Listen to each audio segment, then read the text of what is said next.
October, late October. Now it's just, damn, we just starting once August. Dude, I can't wait. I can't wait until I have my first pumpkin spice latte in like the middle of May. I think Dunkin' Donuts is doing spiked pumpkin spice lattes this year. Spiked? Like spiked ones. Like Dunkin' Donuts? I think alcohol. Dunkin' Donuts doesn't have an alcohol license? I don't know. Dunkin' has changed, my brother. Okay, I mean, hey, I'm very excited for that. Speaking of Dunkin', I'm trying to see some Marths get dunked Oh, that was a crazy tag. Yeah. So we were saying before the break that KoDoRiN and Zain have had some really close ones, but Zain has also not lost to a Marth in ages. So ages.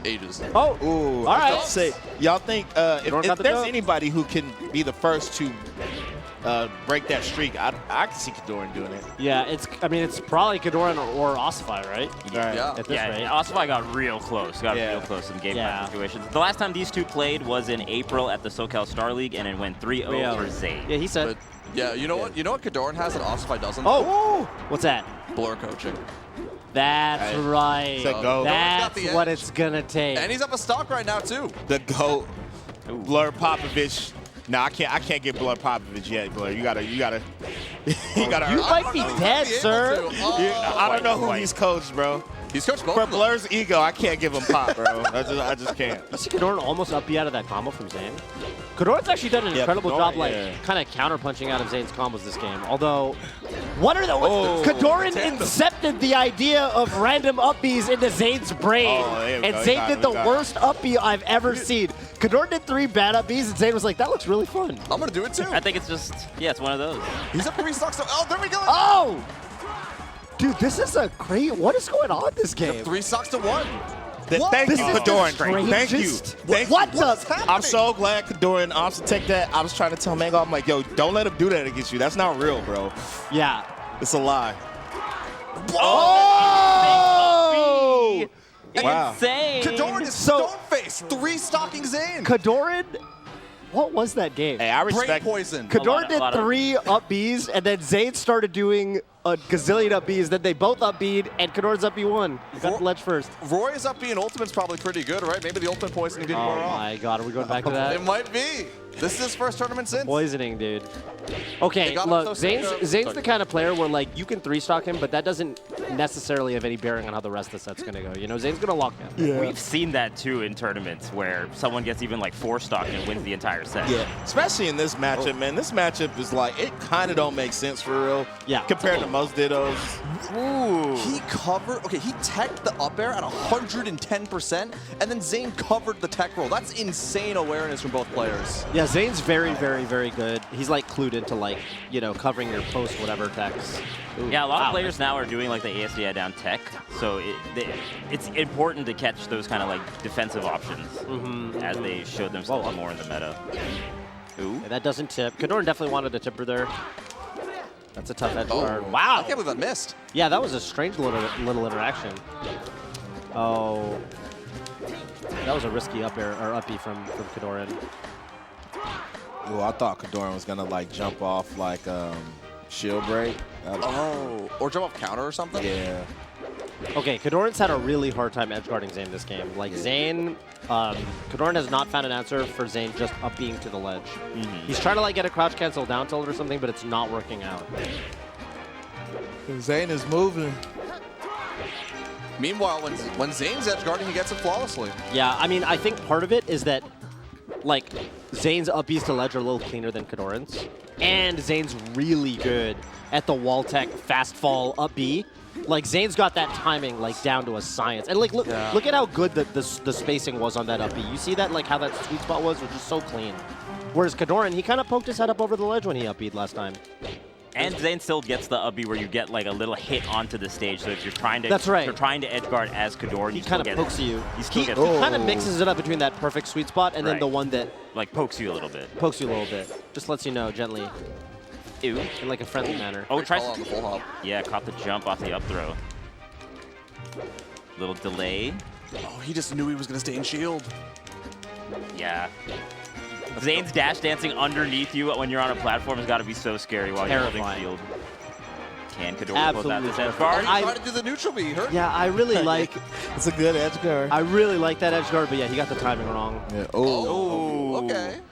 My man teched himself to his death. Honestly, I think this is the kind of game where I wouldn't go for crit. Like, I don't like that he actually went for that neutral B edge guard because I would rather save that for game 3. I don't want Zain thinking about that edge guard option.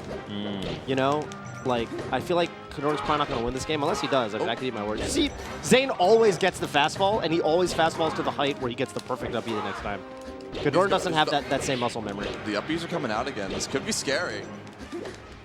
I don't think so. The classic water sip after a game. Synchronized. They're going to do that every game. Synchronized water sips as well. Who do you think runs out first?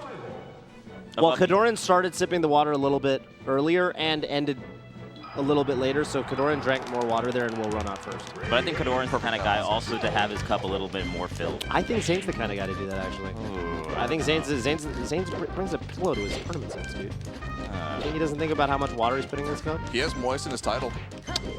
True. Yeah, that's true. Man, I almost feel like this stage is the most neutral in this matchup, as crazy as that is. Yeah, it's just, there's more neutral here. Yeah. Oh, that's Just a little too low, trying to do what you were talking about that Zain does in the edge guarding, or the recovery rather. I'm going to be honest. I think the biggest difference so far has really just been in recovery.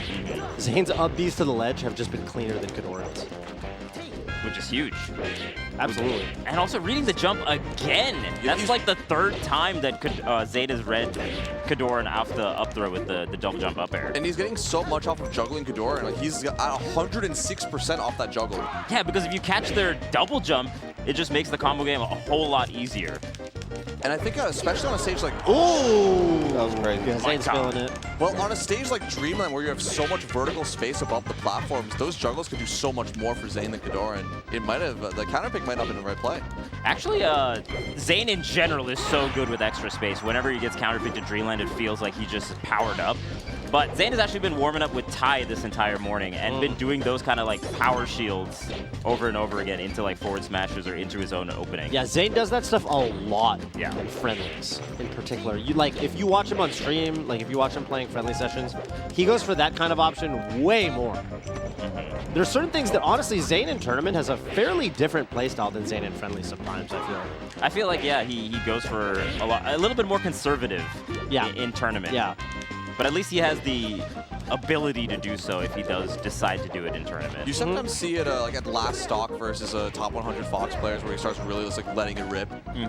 But in the match like this, he definitely plays more reserved. Especially when he's up in stocks, then you'll see a little bit more of those kind of like flashy things in neutral or combo. And I actually think it works out really well for him because he doesn't show that kind of gameplay for most of the tournament set. And then suddenly he like kind of like taps into it. And as the opponent, it's really scary, and it's unnerving because he hasn't been doing it for most of the set. Yeah, especially if you're like used to a certain pace as the opponent, then all of a sudden you're like, oh my god. Really shifts it up on you. And it's not even like he's BMing the opponent or something. I'm that much better than you. He's just feeling himself because he's up so many stocks. And he is that much better than you sometimes. A lot of the time. Okay, you need something here. Okay, up B. Doesn't I don't know get about too much that up off B. it. Yeah. You just...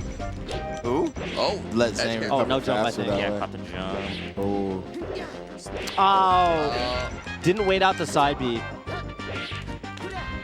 Good I was listening to Mango talking about it yesterday where he was saying that he thinks arms attacking is just bad now. It's frequently not great. People are pretty generally good about doing something that covers post arms attack, whatever, you know. It's just part of the flowchart now. Yeah, I kind of feel like arms attacking is only good in circumstances where you can set yourself up to do repeated ones. And it's good at like in positions where you know you're gonna get KO'd for sure. Then at least it gives yourself a chance. But yeah, in those mid percents, it gets real dicey. So in this matchup and like Marth Sheik, sometimes arms attacking lets you take a guaranteed edge guard and turn it into a 50-50. So for instance, like arms attacking is really good if you land on the stage and then Marth goes for a forward smash. Because the forward smash is too laggy to do anything after it. So if you arms attack forward smash, you're good. So then that turns into a mix-up of like, sometimes they'll go for like forward air forward smash, or just like down tilting or something.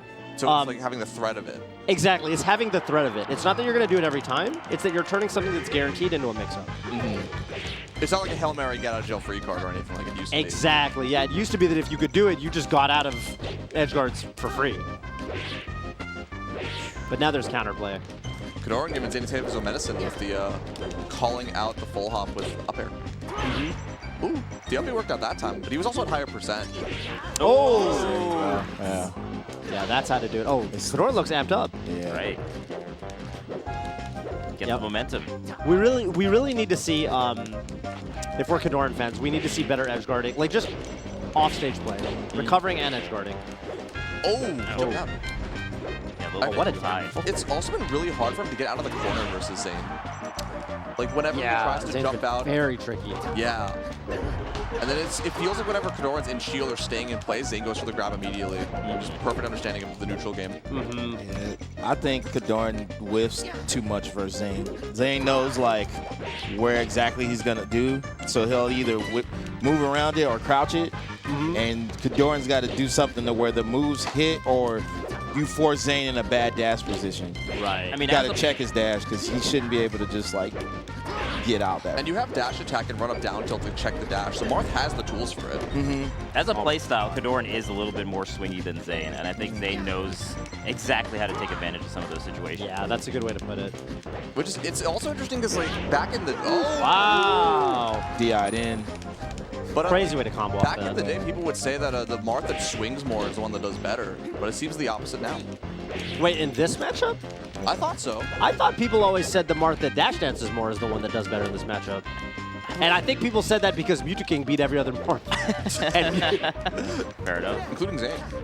Yeah, for a time, yeah, for sure. Yeah, yeah. So he checked him right there. Yeah. But then, yeah. But then Zain got the counter. Yeah, hit, Zain got the- more yeah. damage off of it. Ooh, Wow, that tipped. God, the tippers are so important on this stage, too. Gotta get this edge guard. Oh, it doesn't do the down tilt. I don't know if it I don't would think have it hit would have still. covered, yeah. Maybe just cover Oh, Whoa! The up traded. There's something happening with. I feel like Dude, KoDoRiN this is not. He's not confident when he goes out there, like to wait and get the timing he needs to actually do the back air or the neutral B.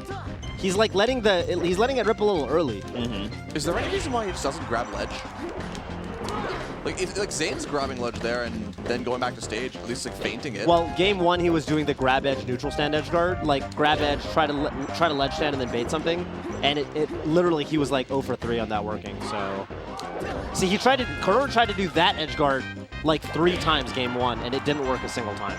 So, I think he just lost confidence in it. Yeah. I like the Zain where he'll do the backflip to make sure he doesn't get clipped by Marth up B, and then either he punishes it with the up B of his own or up air. Yeah. You know. It's cool. I feel like that's kind of like a spacey thing. Like it started as like space animals would do that to me. Yeah. Or Falcons. Like Falcons, yep.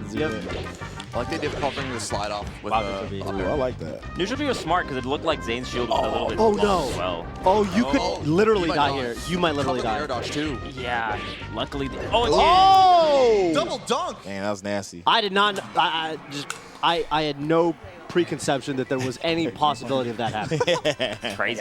But I felt He like, hit that weak. Oh. I don't know, I got really nervous after game one. I don't know if you saw when I was like drinking my water, my hand was trembling. I didn't see it. You heard it from the man And I threw himself. away game 2 and 3 so badly. Didn't see it. Yeah, they're just chilling. I don't know, what'd you Unwinding the think? controllers. They're in sync. I thought you played out of CC really well. And then I think you have a better game plan what to do when you're like on the platforms. Yeah, I kind of got away with like resetting better. Yeah, but it's definitely Especially better on when game one. Yeah. But, yeah, GG's.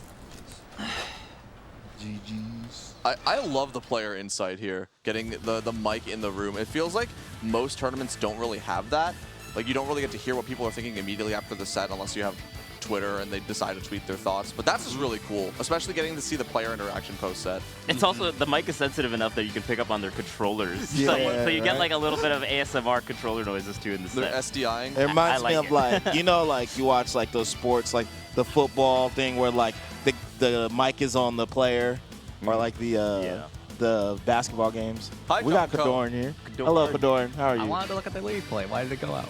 Oh, one yeah, more. it's been, yeah, it's right there. Yeah, Free John Co's Patreon. let's go. At I think Patreon support. it's fine now.